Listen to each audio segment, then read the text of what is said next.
Olá, eu sou a Thelma e hoje é dia de livro aqui no canal, é o dia do vídeo pré-leitura do Apanhador no Campo de Centeio, de J.D. Salinger. Então eu vou falar um pouquinho desse autor, um tanto controverso, ou recluso, acho que essa é a palavra que a gente vai encontrar bastante a respeito dele. E falar só um pouquinho do livro, né? Só para dar vontade na gente de ler essa história. Bom, só para dar um pouquinho de histórico, aqui no nosso desafio de leitura 2020 de clássicos, a gente começou em janeiro com O Sol é para Todos. E eu tava nesse clima de O Sol é para Todos, da Harper Lee, que conta uma história densa de uma forma muito leve. Quando a gente muda agora em fevereiro para o Salinger, a gente acaba estranhando um pouquinho, porque ele não tem essa característica, né? Ele tem as características dele, que aliás também são muito legais e valem muito a pena, né? Ele dá aqui nesse livro voz a um jovem, a um adolescente de 17 anos que vai narrar essa história. Então a gente tem a narrativa em primeira pessoa, com uma livre expressão assim das ideias desse garoto que chama muito a atenção. Um vocabulário também bem peculiar, gírias, é gíria o tempo todo. Claro que é da época, né? Ele que foi publicado em 1951.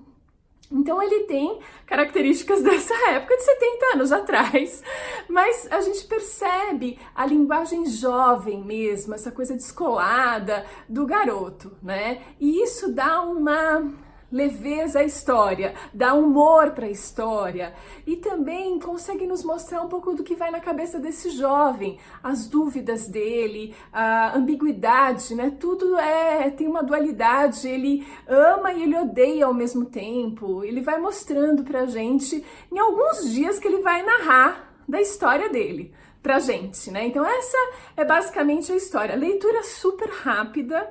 Eu comecei há 4 dias atrás e já acabei, então é muito tranquilo. Falando um pouquinho do Salinger, do Jerome David Salinger, ele escreveu como grande obra esse livro, ele escreveu alguns contos. Depois desse livro ainda foram acho que uns 2 ou 3 livros, mas sem dúvida esse é o grande sucesso dele.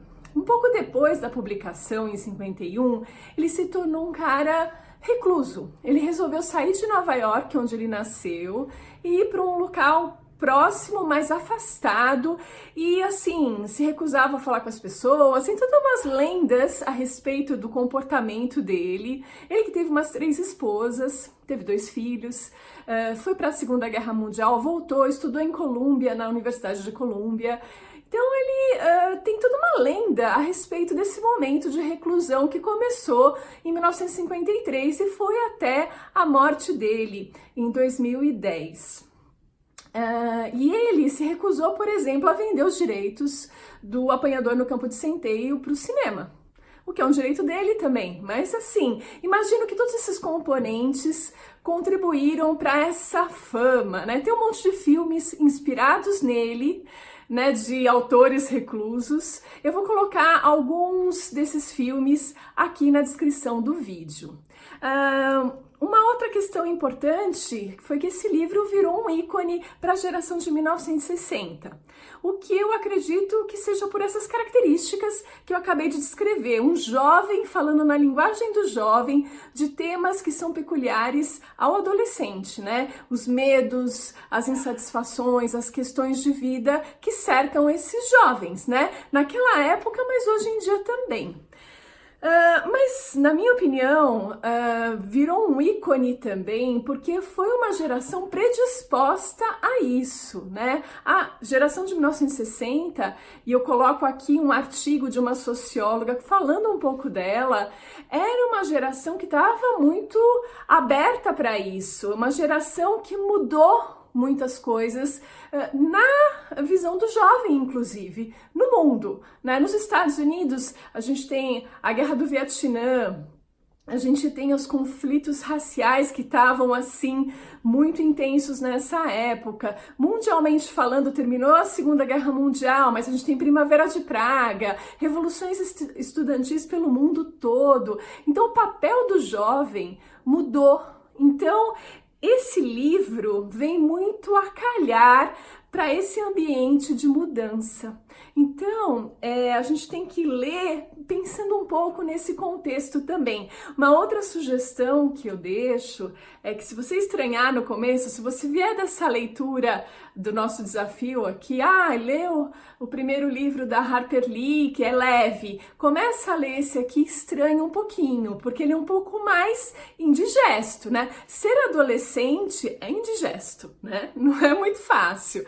Mas faz uma força, passa pelas primeiras páginas, porque você vai devorar o livro. Eu li em 4 dias, não vai ser diferente para você também.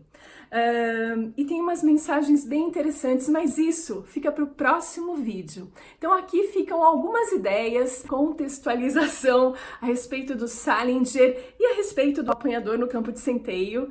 E a gente se vê no próximo vídeo, combinado?